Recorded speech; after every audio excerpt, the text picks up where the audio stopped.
Though it may sound like something out of a movie or a video game, Billionaires Row is a real place.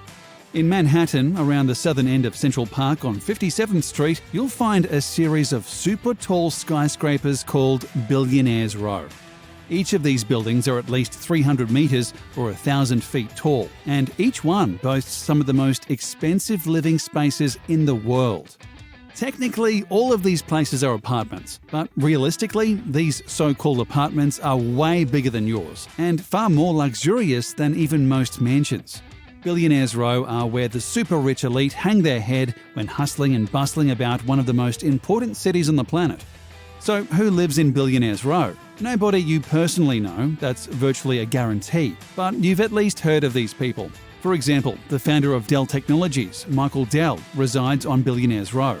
In 2015, he paid roughly $100 million to live in the 157 Tower, and by living there, we mean he bought out the entirety of the top 2 floors. It was, at the time, the most expensive residential purchase in New York City history. Michael Dell, by the way, is worth around $27 billion. So, purchasing a 2-floor penthouse suite in the middle of Manhattan ran him a mere 1/270th of his fortune. That's like if you had $50,000 in your bank account and bought 3 new video games totaling $185. Of course, Dell isn't the only billionaire who lives on Billionaires Row. Up until recently, hedge fund oligarch Daniel Ock resided at 15 Central Park West before putting it on the market for $57.5 million. For that much money, you would be getting 4,739 square feet of pure luxury. This place sports 3 bedrooms, a library, a huge living room, a fully stocked high-end kitchen, and a large dressing room. Plus, as is the case with most of these penthouse suites, the view of Central Park simply cannot be beaten. You're probably thinking that's an awful lot of money. Well, perhaps you should consider becoming an incredibly successful hedge fund manager. They seem to be raking in all the big bucks. In addition to Ock, another hedge fund manager named Bill Ackman led an investor group who forked over $91.5 million for a 13,554 square foot apartment back over at 157.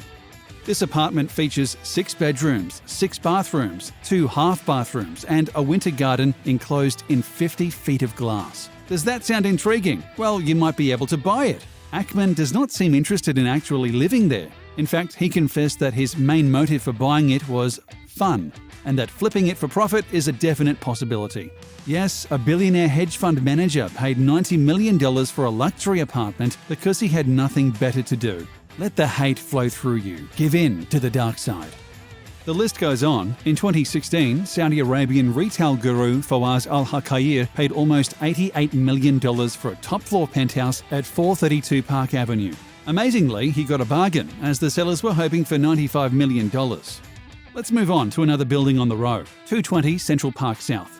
This is where you want to go if your goal is to eavesdrop on your neighbours playing beautiful music. That's because living there is none other than Sting, formerly of the Police, and currently of, well, Sting. In 2019, the rock star and Nabokov enthusiast purchased a 3-bedroom penthouse suite in this building for $65.7 million. He got the money for the purchase after selling his Central Park West apartment for $50 million. And he got the money for that purchase by writing Roxanne. So if you want Sting's life, go do that.